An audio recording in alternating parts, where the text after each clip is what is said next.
Hello everyone, welcome back to my channel Beauty of Language. So if you are a class 10 student and are going to appear for the board exam next year, then you have come to the right place where you will get line by line and in-depth explanations of the poems from the ICSE syllabus. So today I'm going to start the explanation of the poem The Glove and the Lions by Leigh Hunt. A very interesting poem, simple and easy to understand. In fact, it is the easiest of all the poems in the ICSE syllabus, Class 10 Treasure Chest.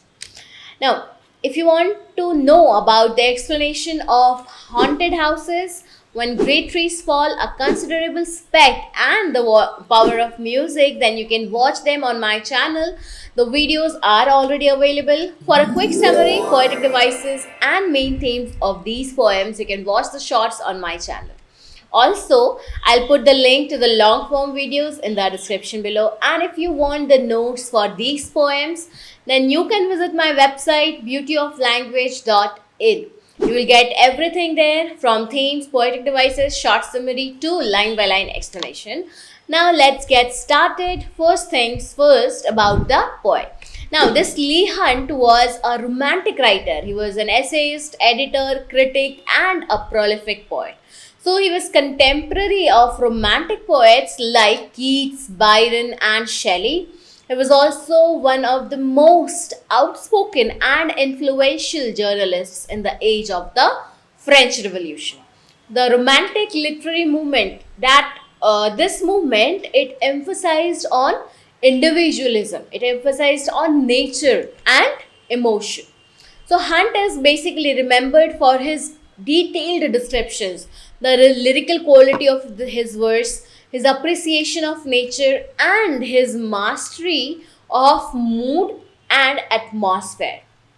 Okay, children, so please pay attention to the words which I use. You can use them in your answers because that will make your answer sound a bit more meaningful. Okay, now about the poem. So here this poem is actually set against a medieval backdrop where valor and gallantry are prized. Leigh Hunt's poem, The Glove and the Lions, is a humorous narrative that explores the dangers of allowing pride and vanity to dictate one's actions rather than love, especially in a romantic relationship. So through his witty narratives, the poet, he seems to be making a statement against the stereotyping of men as macho creatures who are engaged in a perpetual quest to prove themselves to their lady loves. So this poem is to be best enjoyed for its flowing rhythm and gentle humor, no heavy moral intended. For the quick summary, main themes, and poetic devices used in this poem, please watch the shorts on my channel, Beauty of Language. It is already uploaded. Now moving straight to the line by line explanation of the poem. Stanza first. King Francis was a hearty king and loved a royal sport. And one day, as his lions fought, sat looking on the court. The nobles filled the benches and ladies in their pride, and amongst them sat the Count de Lorge with one for whom he sighed. And truly, it was a gallant thing to see that crowning show, valor and love, and a king above, and the royal beasts below. So, King Francis, he said to be a hearty king, means that he was very warm and friendly kind of person, good natured basically, who loved the royal sport. Now, here the royal sport which is mentioned is the spectacle of two lions fighting in an arena. So, since it is set against a medieval backdrop, so at that time, watching lions fight was considered as a royal sport. Okay, and one day, as his lions fought, so this incident is the incident on one of the days when the lions fought, where everyone was sitting around and watching the sport. Now, who all were present there? The nobles filled the benches. Okay, so there were nobles who sat on the benches, and also there were ladies in the audience filled with pride. So these were basically the aristocrats who belonged to the upper class of the society. And among these nobles and ladies, there was another person sitting, and he was Count de Lorge. Now, Count is a title of nobility mainly used in European countries. Next, it is mentioned about him is with one for whom he sighed. So, it means that there was a lady in the audience for whom he sighed, for whom he had feelings, whom he loved. Moving on to the next stanza. Rammed and roared with horrid laughing jaws, they bit, they glared, they gave blows like beams, a wind went with their paws. With bellowing might and stifled roar, they rolled on one another, till all the pit, with sand and mane, was in a thunderous smother. The bloody foam above the bars came whisking through the air, said Francis, faith, gentlemen, we are better here than there. So, this stanza is actually a detailed explanation of the lions fighting in the arena. So, rammed and roared the lions. So, the lions they roared in a very menacing way, in a very threatening way. Okay, and they with horrid laughing jaws. So, this means that they roared in a very horrific manner with their jaws wide open. Not the literal meaning of laugh, not that they were laughing together कि चलो भाई अब लड़ा जाए. No. Why has the word laughing been used here? So this is to create an image in our mind with the lions roaring at each other with their jaws wide open, showing their large and sharp teeth. Like when we laugh, what happens? Our mouths wide open, है ना? So in the same way. And also here the jaws are personified, laughing jaws. Also the lions have been personified. Now, in the next line, the poet has described their moves. They bit, they glared, gave blows like beams. A wind went with their paws. Okay, so the lions they bit each other. They glared means to look at somebody very angrily. Okay, they looked at each other with anger. They gave blows to each other like beams. Beams, you must have already heard of it. It is a long piece of wood or metal which is used to support the weight in the floor of or a ceiling of a building. Now, the thing that supports the whole building, you can imagine its strength. Now, beams have been used here to show the intensity of their blows. It was like a beam. Like beams, you know which poetic device has been used here? It is simile. Remember to make comparison using the word as and like. So here in this line, the blows of the lions are compared with the beams. And as their paws moved, even the wind went along with it. Next, with bellowing might and stifled roar, they rolled on one another. So here bellowing means to lie and roll around, okay, like animals do, especially in water. And stifled means to prevent something from happening. Now here the roar can be suppressed due to several reasons. It can be due to each other's body pressure that they were not able to roar properly, or it might be due to the loud noise from the people sitting around and watching the fight that the roar was not audible. Okay, till all the pit with sand and mane was in a thunderous smaller. So it means that they rolled and fought with each other till their manes, okay, the long hair on the back, it was completely smothered with sand in the pit. Now, smothered means to cover something or somebody with too much of something. Okay, here it is sand. And also it means to kill somebody by covering their face so that they cannot breathe, to suffocate someone. So both of them are happening here. So there was thunderous smother. It means that it was very loud. So from the description itself, we can imagine the picture of the arena, how the scene would be where two of the strongest animals, the king of the jungle, they are fighting. So with these descriptions, basically the poet is trying to convey the level of danger that was there in the pit, the chaos and the intensity of the fight.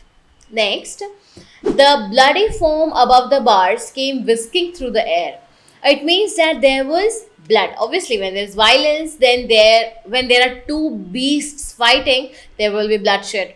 So their bloody saliva that came whisking through the air. It means it came moving very fast through the air above the bars. Now, bars are there around the arena to guard the people around. Okay, obviously it has to be there. So with these descriptions, he's trying to prepare us for the thing that is going to happen next. And what a stupid thing that lady did when she threw the glove in the pit. So while all of these were happening, the king said, "Faith, gentlemen, we are better here than there." He says that, "Gentlemen, it is better to be outside the pit than in the pit." So by saying this, the poet also tries to show that one cannot even imagine being there in the pit. After reading what is happening in there, so stanza 2 is basically what it does is that it highlights the level of danger in the pit and how safe it is to be behind the bars than in the arena. Okay, so it creates suspense. Let's see what happens next. Delorge's love overheard the king, a beauteous, lively dame, with smiling lips and sharp bright eyes, which always seemed the same. She thought, "The Count, my lover, is brave as brave can be. He surely would do wondrous things to show his love of me." King, ladies, lovers, all look on. The occasion is divine. I'll drop my glove to prove his love. Great glory will be mine. Now, what happens is that Delorge's love lady whom the count had feelings for, she overheard the king saying that it is better to be here than there. Okay, so in these lines, the poet, he has described the beauty of the lady, a beautiful lively dame. Okay, a beautiful, lively, full of energy dame. So dame, it is has been specially used here, specifically used here to show that she was not just any lady, but a woman of refinement, a woman of honor, with smiling lips and sharp bright. So she was a beautiful lady with smiling lips and bright eyes, but those always seem the same. So it implies that maybe there was an effort to make the eyes look like that. So it didn't seem natural. So it conveys a kind of manipulative type of quality in the lady. So then she thought, "The Count, my lover, is brave as brave can be. He surely would do wondrous things to show his love for me." So she's thinking about her lover, the Count, okay? And my lover is very brave, and since he loves me, so he would definitely do wondrous things, means extraordinary things for me. And she had already overheard the king saying that we are better here than there, remember? Let him prove his bravery for me. Okay. Now, this led to the lady thinking about the challenge. King, ladies, lovers, all look on. The occasion is divine. I'll drop my glove to prove his love. Great glory will be mine. That I will drop my glove in the pit, and in order to prove his love, he'll pick it for me from that pit. And hence, after all this, the great glory, the fame, the honor, it will all be mine. And since everyone is there, the king, the ladies, the lovers, they will all see it. So it is a perfect occasion. So please pay attention on the words she uses, that it is a divine occasion. Okay, and also she's considering this thing as an occasion, like putting one's life in danger, and that also a divine occasion, an excellent occasion for the count to showcase his love for me. Now, this particular thought process, this mentality of the lady, what it shows? It shows her obsession with herself. She is so self obsessed that she wants the count to put his life in danger to get her glove. Now, a thing as worthless as a glove. Okay, obviously that life is way more precious than that. Also, it shows that how insensitive she is, how shallow she is to take things as important as life so lightly. And she wants to get all these things for what? Just to show all the people there, that just to show off, and so that people will honor her. She thinks of it as a way to show how important she is by putting someone's life in danger. Now, it is not for love, but all to feed her self obsession. Now, here the ultimate goal is not love or proving one's love, but for the lady's great glory. So, people will not praise what a great guy, he did such a dangerous act for this love for the lady, but They will praise this lady that, oh wow, what a worthy lady, that someone put his life in danger to retrieve her glove. So in this stanza, the lady's character is exposed. Okay, first of all, she is manipulative, she is flippant, that doesn't take someone's life seriously. She is self-centered, she is self-absorbed, she is self-obsessed. She's focused on public validation, that when everyone will see this act of picking the glove, they will sing her great glory. Okay? They will think very highly of her. So it shows that the lady's character was fallacious. It was flawed. Let's move on to the next stanza. She dropped her glove to prove his love, then looked at him and smiled. He bowed and in a moment leaped among the lions wild. The leap was quick, return was quick, he has regained his place. Then threw his glove, but not with love, right in the lady's face. By God, said Francis, rightly done. And he rose from where he sat.